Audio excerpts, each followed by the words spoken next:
Sige. Doon tayo pupunta. Well, wala po akong ambisyon pumuntang impyerno pa. Pero Mr. Chair, ang hirain punto kita, lang ma'am. ito, ang punto Sige, Mr. President, by unanimous position, you are now excused from the hearing. Mr. Thank you for Ayoko, sir. attending. Thank you, sir. Thank you. Huwag Mr. tayong Chair. umalis dito sa kwartong ito hanggang matapos ang gusto ninyong kunin sa akin.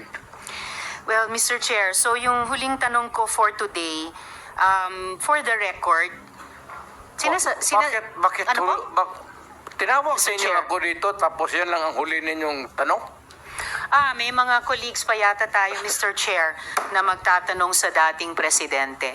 So, for the record, sinasabi nyo ba na ang mga drug users at drug criminals ay dinideserve nilang mamatay na lang kaysa pumunta sa jail? O para i-paraphrase ko si Patricia Evangelista, do some people need killing, Mr. Duterte? Ma'am, presidente ako. Nagagastos ako sa gobyerno. Bakit ako magbubuhay sa mga putang inang yan? Ikaw yung pera na ipapakain ko dyan sa preso, ibigay ko na lang doon sa mga tao dyan sa walang bigas. So, mas okay Walang pong trabaho. patayin sila kaysa Wala ipreso akong pakialam sila? dyan sa kriminal, ma'am. So, thank you for making that of record. Alam sa kriminal kung saan silang impernong gusto nilang pumunta. Well, Mr. Chair, for the record, You make your own history in this planet. yes, Mr. Yun ang Chair. gusto nilang mangyari.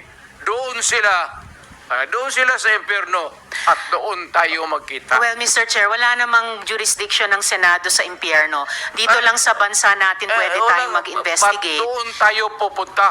Well, wala po akong ambisyon pumuntang impyerno pa. Pero Mr. Chair, ang hirain punto kita, lang ma'am. nito, ang punto lang nito ay nung magsisimula ang anumang police operations, drug-related police. So thank you, Mr. President. In the course of the hearings, doon nga natin i-establish bakit nga walang pang-operation ang police. So yun Wala ang ating, talaga. yun ang ating, Wala tatanungin talaga. ngayon natin yan. Pero we have run out of time for our hearing this, kanino kay Presidente? Until now, sir. Kasi- Okay. Until now. Can we excuse the President? Okay.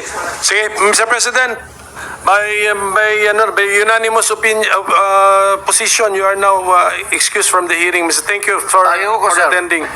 Thank you, sir. Thank you na, sir. Whether you like it or not, kasi itong mga kaibigan niyo po rito, gusto na po kayong iparelax po, Mr. President. May gusto, ito na kasi yung forum na maybe binigyan ako ng panahon ng Panginoong Diyos na makarating dito and I can talk publicly.